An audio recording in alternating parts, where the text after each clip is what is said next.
से वही सवाल, वैसे ही सवाल। यहाँ पे फिर से हमसे सिग्मा एंड पाई बॉन्ड पूछ रहे का, जिसमें वाटर का एक मॉलिक्यूल 4 बॉन्ड बना सकता है। तो सिंपली हम क्या बोल सकते हैं, hello everyone, I hope you all are doing very well. Welcome back to the pharmacy India pro, जहाँ पे कंटिन्यूसली आपके साथ बहुत सारे इंपॉर्टेंट एमसीक्यूज शेयर किए जा रहे हैं। हम लोग हर एक सब्जेक्ट्स के इंपॉर्टेंट एमसीक्यूज आपको शेयर कर रहे हैं। तो अगर आप अपनी सेमेस्टर के एग्जाम की तैयारी कर रहे हो या फिर आप फार्मा के किसी भी कॉम्पिटिटिव एग्जाम की तैयारी कर रहे हो, ये वीडियोस आप सभी के लिए बहुत इंपॉर्टेंट होने वाली है, क्योंकि यहाँ पे हम आपको तैयारी करवाते हैं आपके सेमेस्टर एग्जाम की भी और साथ ही साथ में आपके किसी भी कॉम्पिटिटिव एग्जाम की भी। तो अगर आप नए बच्चे हो और अभी तक अगर आपने pharmacy India mobile app download नहीं करी है तो मस्ट डाउनलोड दिस ऐप, क्योंकि जितने भी जॉब रिलेटेड अपडेट्स आते हैं या जितनी भी रिसेंट नोटिफिकेशंस होंगी सबसे पहले आपको मिलेंगी फार्मेसी इंडिया मोबाइल ऐप पे। आप प्ले स्टोर से डाउनलोड कर सकते हो। इसके अलावा आप हमारी वेबसाइट www.pharmacyindia.co.in को भी विजिट कर सकते हैं।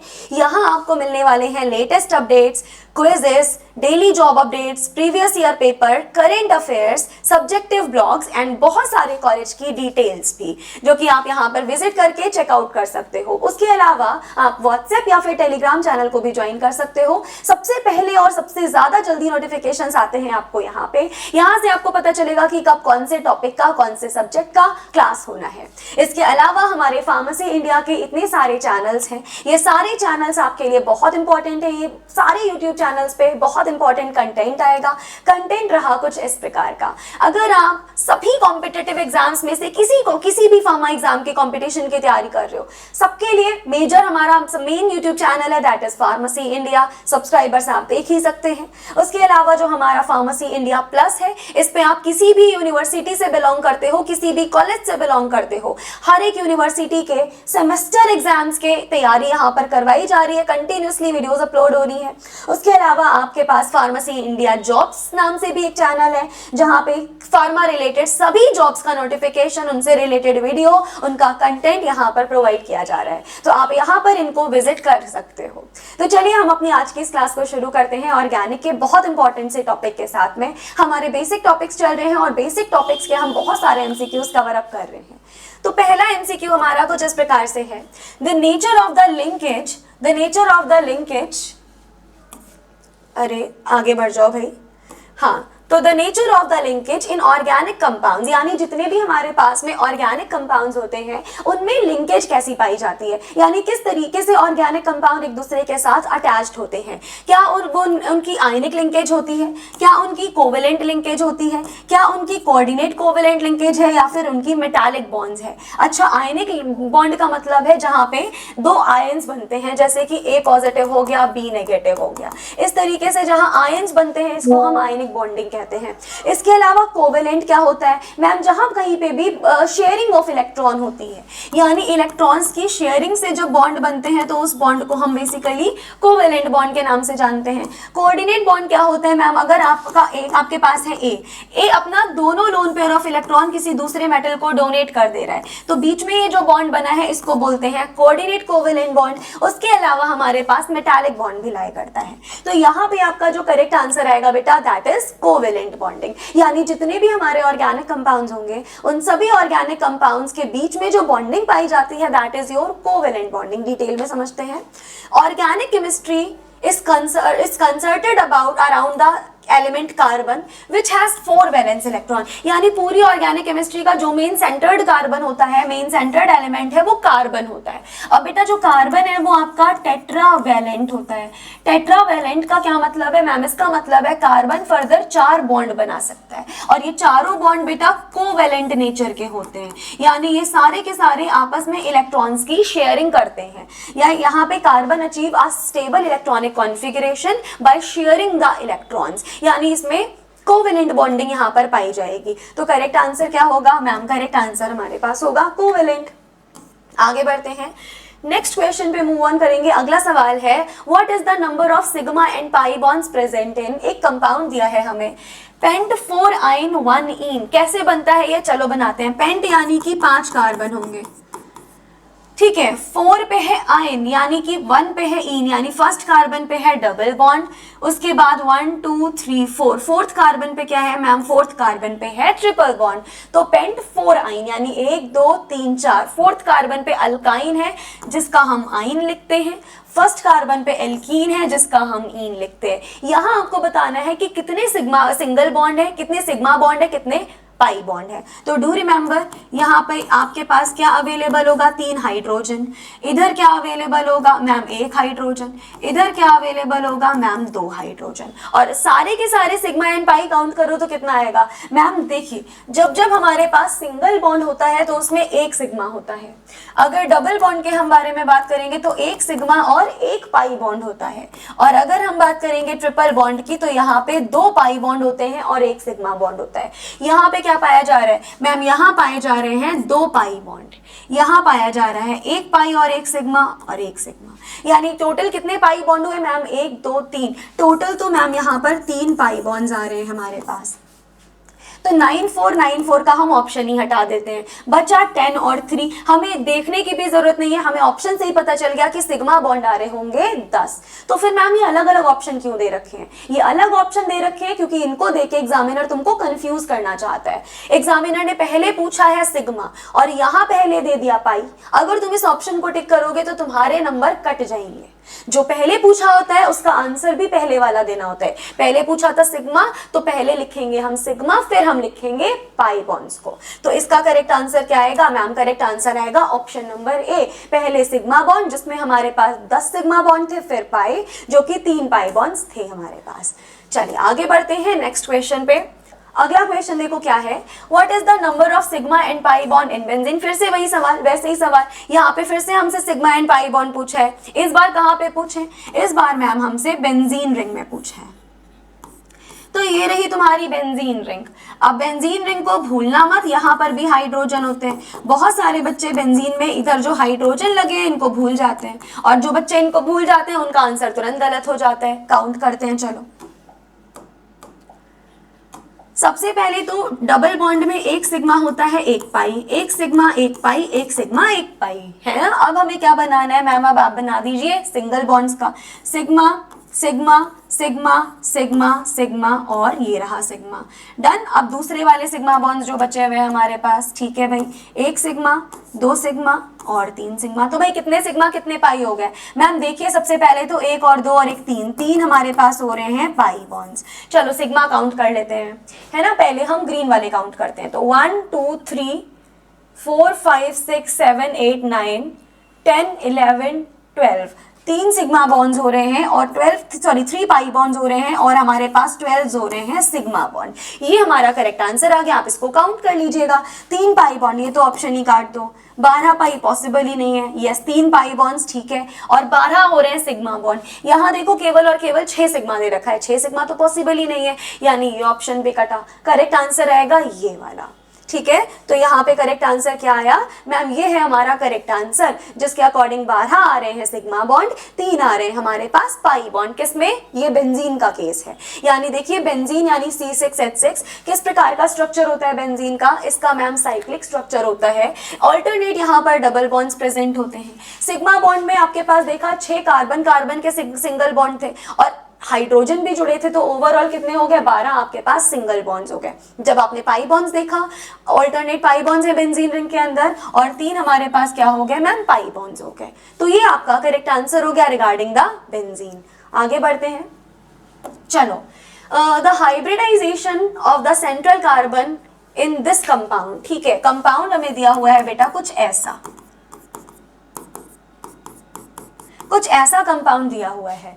हमसे क्या पूछा है, हमसे पूछा है सबसे पहले तो कि इस CCN का जो है एग्जैक्ट बॉन्ड एंगल कितना होगा, पहली चीज तो ये पूछी है। दूसरे हमसे पूछा गया है कि ये सेंट्रल कार्बन एटम का यानी इस वाले कार्बन एटम का हाइब्रिडाइजेशन क्या होगा। जब मैंने तुम्हें पहली MCQ सीरीज करवाई थी वहां पे मैंने बताया था अगर कोई कार्बन ट्रिपल बॉन्ड से कनेक्टेड है तो उसका हाइब्रिडाइजेशन हमेशा कितना आता है मैम? अगर कोई कार्बन ट्रिपल बॉन्ड से कनेक्टेड है तो हमेशा उसका हाइब्रिडाइजेशन आएगा sp, यानी इसका हाइब्रिडाइजेशन कितना हुआ? sp2 छोड़ो, sp2 छोड़ो, sp3 छोड़ो। सीधी सी बात है, हमारा आंसर हमारे सामने है sp हाइब्रिडाइजेशन। और जब जब sp हाइब्रिडाइजेशन आता है तब तब बॉन्ड एंगल आएगा 180 डिग्री। तो करेक्ट आंसर हो गया ऑप्शन नंबर बी, यानी जो हाइब्रिडाइजेशन होगा बेटा वो sp होगा, बॉन्ड एंगल यहाँ आपके पास में 180 हो जाएगा। This is the correct answer.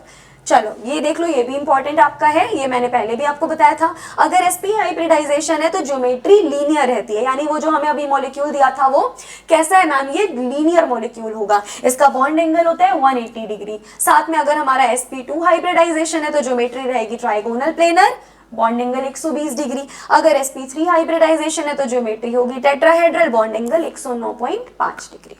आगे बढ़ते हैं, नेक्स्ट क्वेश्चन पे मूव ऑन करेंगे। द फॉर्मल्डिहाइड में बेसिकली कार्बन एटम का हाइब्रिडाइजेशन क्या है ये पूछा है। नाउ फॉर्मल्डिहाइड होता क्या है?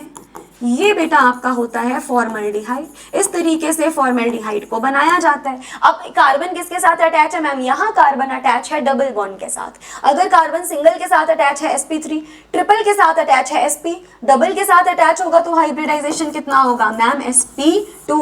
और अगर sp2 है तो ज्योमेट्री क्या होगी? ज्योमेट्री होगी मैम ट्राइगोनल प्लेनर। और ज्योमेट्री ट्राइगोनल प्लेनर है अगर तो बॉन्ड एंगल क्या होगा? बॉन्ड एंगल होगा मैम 120 डिग्री। तो आंसर क्या होगा? sp2। पहले ही आंसर बिल्कुल सही है, यानी इसमें करेक्ट आंसर क्या आ गया मैम? ये जो हमारा फॉर्मल्डिहाइड था ये क्या था? This was sp2 hybridise. Basic सा सवाल था, बहुत इजी हमने कर लिया। 120 डिग्री इसमें बॉन्ड एंगल आया है, ट्राइगोनल प्लेनर यहाँ पे ज्योमेट्री होती है और sp2 हमारे पास हाइब्रिडाइजेशन आ गए। आगे बढ़ते हैं नेक्स्ट क्वेश्चन पे। What is the hybridization of the carbon in carbon dioxide?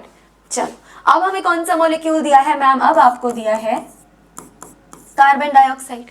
Carbon dioxide में हमें बताना है हाइब्रिडाइजेशन क्या होगा। बेटा बहुत ध्यान से देखना, इसमें कार्बन है तो अटैच जरूर डबल बॉन्ड से, लेकिन यहाँ ये sp2 नहीं होने वाला। काउंट करते हैं कैसे?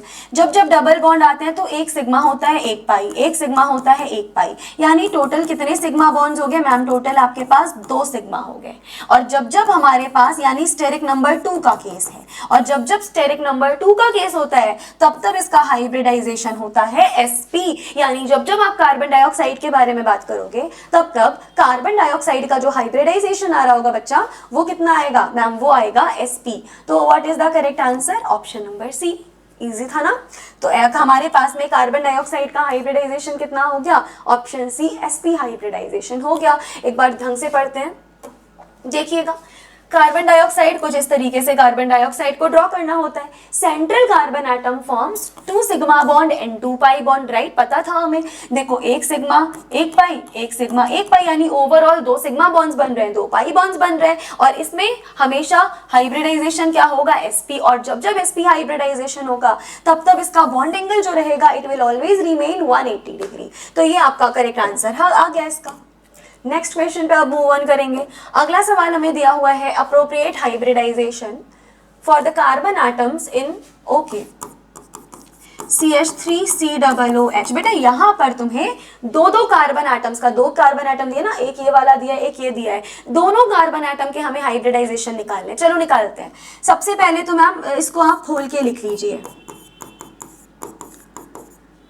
ये लो, हमने क्या करा? हमने इसको खोल के लिख लिया है ना। अब इस कार्बन का देखते हैं क्या होगा मैम। ये तो आप ऐसी ट्रिक से कर लोगे, ये कार्बन तो सारे के सारे सिंगल बॉन्ड से अटैच है, यानी यहाँ पर कितने होंगे मैम? यहाँ पर 4 सिग्मा बॉन्ड होंगे, यानी ये कौन से स्टेरिक नंबर का केस है? 4। और जब जब स्टेरिक नंबर 4 का केस होगा तब तब हाइब्रिडाइजेशन आ रहा होगा sp3, यानी पहले वाले कार्बन का हाइब्रिडाइजेशन आया sp3। इधर देखो मैम 1 सिग्मा 2 सिग्मा 3 सिग्मा, यानी ये किसका केस है मैम? ये जो है वो स्टेरिक नंबर 3 का केस है। और जब जब स्टेरिक नंबर 3 का केस होगा तब तब उसका हाइब्रिडाइजेशन कितना होगा मैम? हाइब्रिडाइजेशन होगा उसका sp2, यानी एक कार्बन इसमें आ रहा है sp3 और दूसरा कार्बन यहाँ पे sp2 आ रहा है। तो बता दो फिर करेक्ट आंसर क्या हुआ? ऑब्वियस सी बात है मैम, ये हमारा करेक्ट आंसर हुआ, जिसमें पहला कार्बन sp3 और दूसरा कार्बन आएगा sp2। ध्यान से देखते हैं यहाँ पे CH3 वाले में क्या हाइब्रिडाइजेशन है, sp3, क्योंकि सारे के सारे 4 सिंगल बॉन्ड से अटैच है, जबकि यहाँ पे कार्बोक्सिलिक कार्बन का, इस कार्बन में बेसिकली 3 सिग्मा बॉन्ड है और एक हमारा पाई बॉन्ड भी अटैच है, तो इसकी वजह से sp2 हाइब्रिडाइजेशन आ गया इसका। इजीली हम लोग कोई भी हाइब्रिडाइजेशन निकाल सकते हैं। अगला सवाल है the number of types of bond between two carbon atoms in calcium carbide। ये बहुत इंपॉर्टेंट क्वेश्चन है आपका, ध्यान से देखो कैल्शियम कार्बाइड में क्या होता है, ये क्वेश्चन इंपॉर्टेंट है, ध्यान से समझिएगा। देखो कैल्शियम कार्बाइड आपका एक आयनिक कंपाउंड है मैम। आयनिक कंपाउंड मतलब इनके बीच में पाए जाते हैं आयोनिक बॉन्ड्स। जब हम आयनिक कंपाउंड्स के बारे में बात करेंगे तब याद रखिएगा इनके बीच में पाए जाएंगे आयनिक बॉन्ड्स, जो बेसिकली सबसे पहले तो कैल्शियम आयन को कंटेन करेंगे और कार्बाइड को कंटेन करेंगे। इनके बीच में पाया जा रहा है आयनिक बॉन्ड। कैल्शियम +2 हम ऐसे बना देंगे और C2-2 कैसे बनाएंगे मैम, ऐसे बनेंगे इस तरीके से। तो कितने बॉन्ड प्रेजेंट हो गए मैम, ट्रिपल बॉन्ड प्रेजेंट है। ट्रिपल बॉन्ड का मतलब क्या हुआ मैम, 2 पाई और 1 सिग्मा बॉन्ड। तो करेक्ट आंसर यहाँ पे क्या हो गया मैम, यहाँ पे 2 पाई बॉन्ड यहाँ पर प्रेजेंट है और 2 पाई के साथ साथ 1 सिग्मा बॉन्ड प्रेजेंट है, क्योंकि कार्बन कार्बन के बीच में ट्रिपल बॉन्ड मिल रहा है जिसमें 2 पाई प्रेजेंट होते हैं, एक आपके पास सिग्मा। और इनकी बॉन्डिंग किस प्रकार की होती है, कैल्शियम और कार्बन की जो बॉन्डिंग होगी वो आयनिक बॉन्डिंग हमारे पास होती है। ओके, आगे बढ़ते हैं। साइनोजेन में यानी C2N2 में the hybridisation of carbon atom, carbon की हाइब्रिडाइजेशन क्या होने वाली है समझते हैं। सबसे पहले तो साइनोजेन का स्ट्रक्चर समझो, कुछ इस प्रकार से होता है साइनोजेन का structure, that is your C2N2। सारी वैलेंसी सभी की पूरी है, हमें हाइब्रिडाइजेशन देखना है मैम। देखिए यहाँ पे कार्बन आपका जो है वो ट्रिपल बॉन्ड से कनेक्टेड है, हाइब्रिडाइजेशन हुआ sp, ट्रिपल बॉन्ड से कनेक्टेड है, हाइब्रिडाइजेशन हुआ sp। और जब sp हाइब्रिडाइजेशन होता है, मुझे जरा ज्योमेट्री बता दो। ज्योमेट्री मैम आपकी होती है लीनियर, और जरा मुझे बॉन्ड एंगल बता दीजिए। बॉन्ड एंगल होता है आपका 180 डिग्री, है ना, 180 डिग्री बॉन्ड एंगल हो गया। और यहाँ पर लीनियर मॉलिक्यूल ये हमारे पास अवेलेबल है, तो यहाँ पर क्या होता है मैम, sp हाइब्रिडाइजेशन आपको साइनोजेन में मिल जाएगा, है ना। इंपॉर्टेंट सवाल था, बहुत ईजी भी था। नेक्स्ट क्वेश्चन पे मूव ऑन करते हैं। अगला सवाल है, what is the hybridisation of C1 and C2 in the propene. ठीक है जी, हमको दे रखा है प्रोपीन, ये देखो CH3 single bond CH, double bond CH2। हमें इस वाले कार्बन का और इस वाले कार्बन का हाइब्रिडाइजेशन बताना है। चलो जी, ये इसमें तो देखो CH3 है, CH3 का हाइब्रिडाइजेशन तुमको अब तक याद हो जाना चाहिए था, sp3। तो ढूंढो पहला वाला sp3 कौन सा है। पहले कार्बन 1 का पूछा है, यानी पहले हमारे पास sp3 ही आना चाहिए। sp2 दे रखा है, गलत। sp2 दे रखा है, गलत। ये दोनों ऑप्शन मैंने देखते ही गलत कर दिए। अब या तो ये करेक्ट ऑप्शन होगा या तो ये करेक्ट ऑप्शन होगा। ये वाला क्या है मैम, ये वाला बॉन्ड डबल बॉन्ड से अटैच है, यानी इसका हाइब्रिडाइजेशन sp2 होगा। तो करेक्ट आंसर है ऑप्शन नंबर सी, जिसमें एक आपका कार्बन नंबर 1 जो है वो आपका sp3 है और जो कार्बन नंबर 2 है वो sp2 रहेगा। चलो आगे बढ़ते हैं। Which of the following has the strongest hydrogen bonding। ये सवाल तो आई थी मैंने पिछली बार भी तुमको करवाया था, याद है। हाइड्रोजन बॉन्डिंग क्या होती है मैम, हाइड्रोजन जब 2 मोर इलेक्ट्रोनेगेटिव एलिमेंट के बीच आता है तो उसको हाइड्रोजन बॉन्डिंग कहते हैं। जैसे बताती हूँ फिर से, अगर हमारे पास हाइड्रोजन है, किस किस के बीच में आ रहा है मैम, या तो फ्लोरीन या तो ऑक्सीजन या तो नाइट्रोजन। इधर भी या तो फ्लोरीन या तो ऑक्सीजन या तो नाइट्रोजन। तो इस बॉन्डिंग को क्या बोला जाता है मैम, इस बॉन्डिंग को हम हाइड्रोजन बॉन्डिंग का नाम देने वाले हैं। अब हाइड्रोजन बॉन्डिंग सबसे स्ट्रॉन्गेस्ट किस में होगी, जिसकी इलेक्ट्रोनेगेटिविटी सबसे ज्यादा होगी। एसिटिक एसिड में, HCOOH में नहीं, अमोनिया में या फिर HF में। याद करो बेटा, HF में फ्लोरीन कैसा है, fluorine ma'am most electronegative element है, और जितनी ज्यादा इलेक्ट्रोनेगेटिव एलिमेंट से तुम्हारा हाइड्रोजन कनेक्ट होगा उतनी ज्यादा उसमें हाइड्रोजन बॉन्डिंग होगी। तो भाई बताना जरा, हाइड्रोजन बॉन्डिंग सबसे ज्यादा किस में है, HF में। हाइड्रोजन फ्लोराइड में हमें बेस्ट यानी सबसे ज्यादा हाइड्रोजन बॉन्डिंग देखने को मिलती है। अगला क्वेश्चन करते हैं। In terms of hydrogen bonding, which compound has the highest boiling point। बताइए भाई, सबसे ज्यादा बॉइलिंग पॉइंट किसका होने वाला है, अमोनिया का, वाटर का, HF का या CH4 का। मैम CH4 देखो, यहाँ तो आपको नो इलेक्ट्रोनेगेटिव एलिमेंट, यहाँ तो किसी भी तरीके का कोई इलेक्ट्रोनेगेटिव एलिमेंट ही नहीं दिया गया, नो इलेक्ट्रोनेगेटिव एलिमेंट। और जब इलेक्ट्रोनेगेटिव एलिमेंट ही नहीं दिया गया है तो no hydrogen bonding.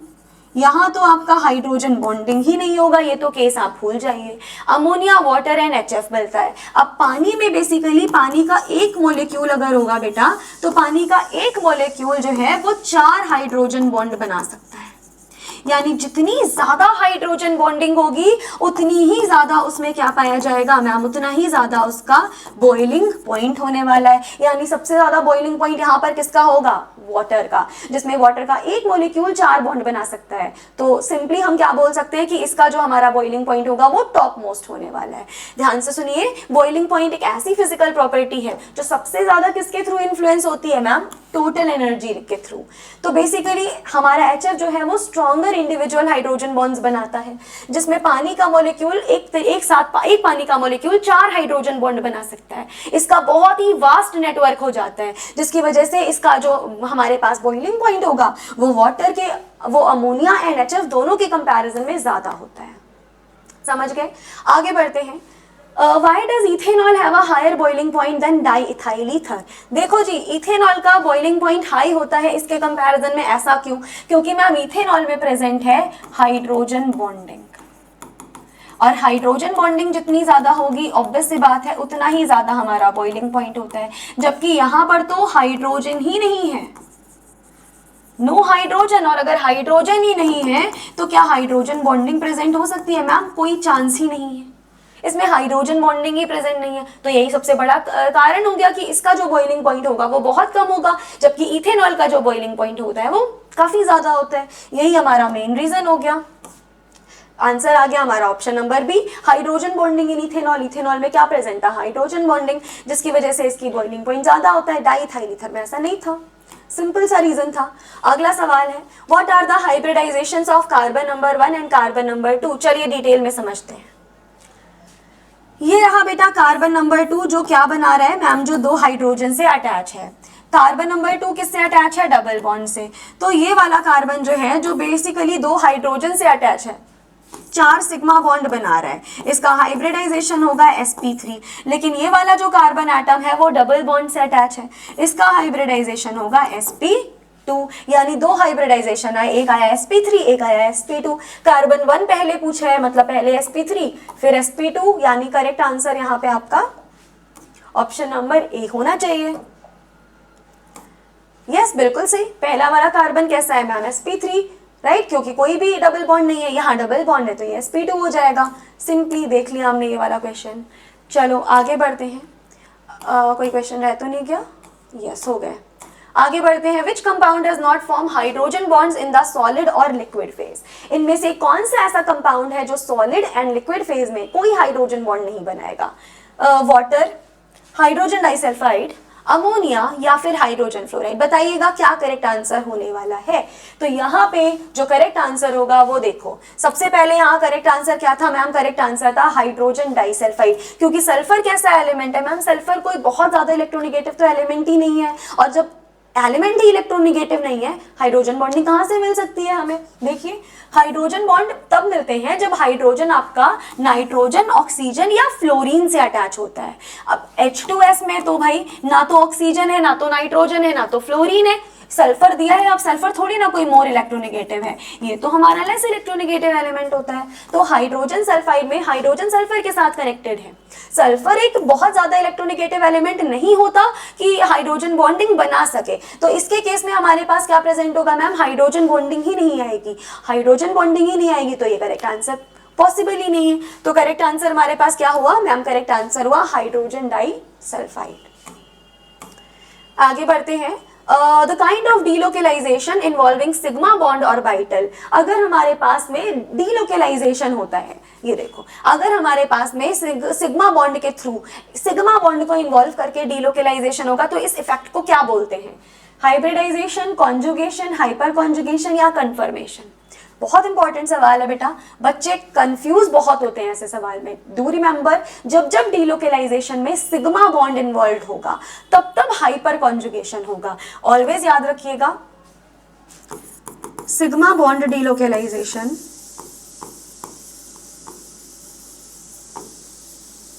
Always involves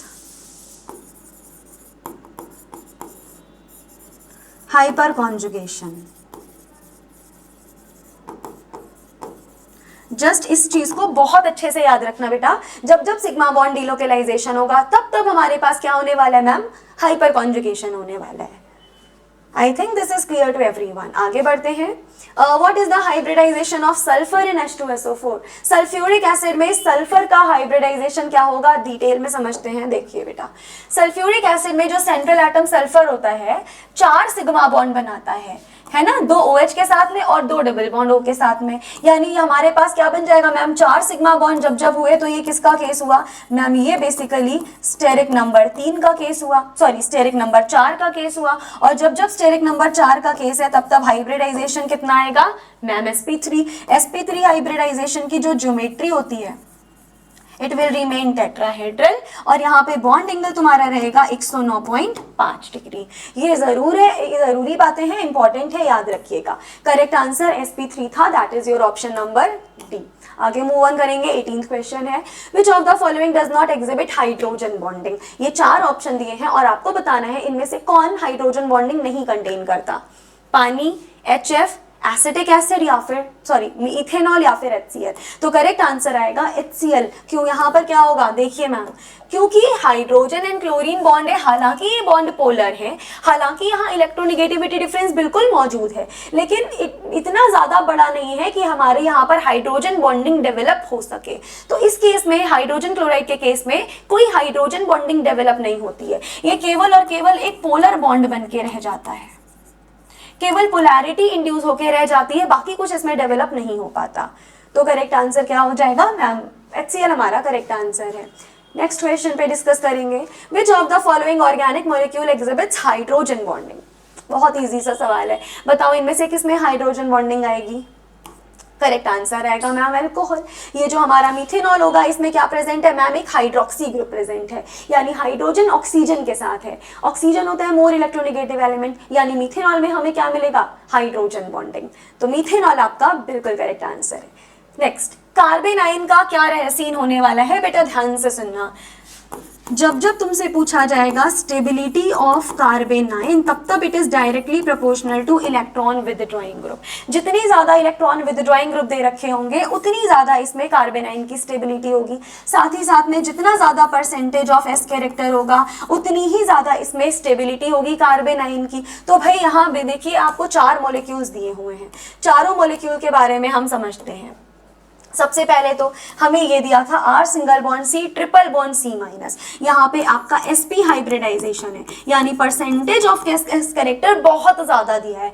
sp hybridisation है, सबसे ज्यादा स्टेबल तो यही होने वाला है क्योंकि top most percentage of s है, इससे ज्यादा परसेंटेज ऑफ s होता ही नहीं है, सबसे ज्यादा स्टेबल यही होगा क्योंकि ट्रिपल बॉन्ड से कनेक्टेड है। दूसरा बेंजीन एनायन दिया है, यहाँ पे कार्बन आपका sp2 हाइब्रिडाइज्ड है, percentage of s character sp के कंपैरिजन में थोड़ा कम है, तो ठीक है ये भी रेजोनेंस के थ्रू स्टेबलाइज हो सकता है।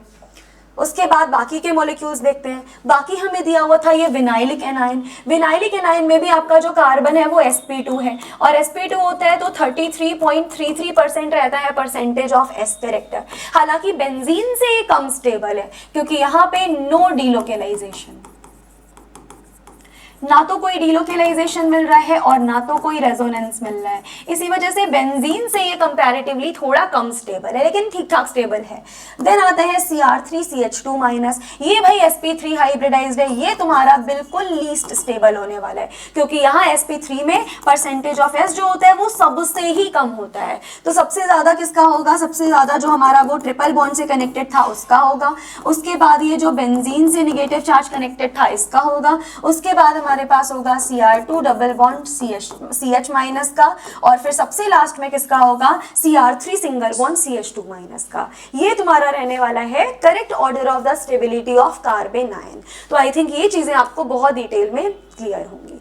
So that is it for today's class. इस क्लास में हम लोगों ने ऐसे इंपॉर्टेंट क्वेश्चंस करे हैं जो आप सभी के लिए बहुत ज़्यादा इंपॉर्टेंट होने वाले हैं। तो मिलते हैं ऐसे ही किसी नेक्स्ट सेशन के साथ में, तब तक के लिए thank you so much, take care and good luck.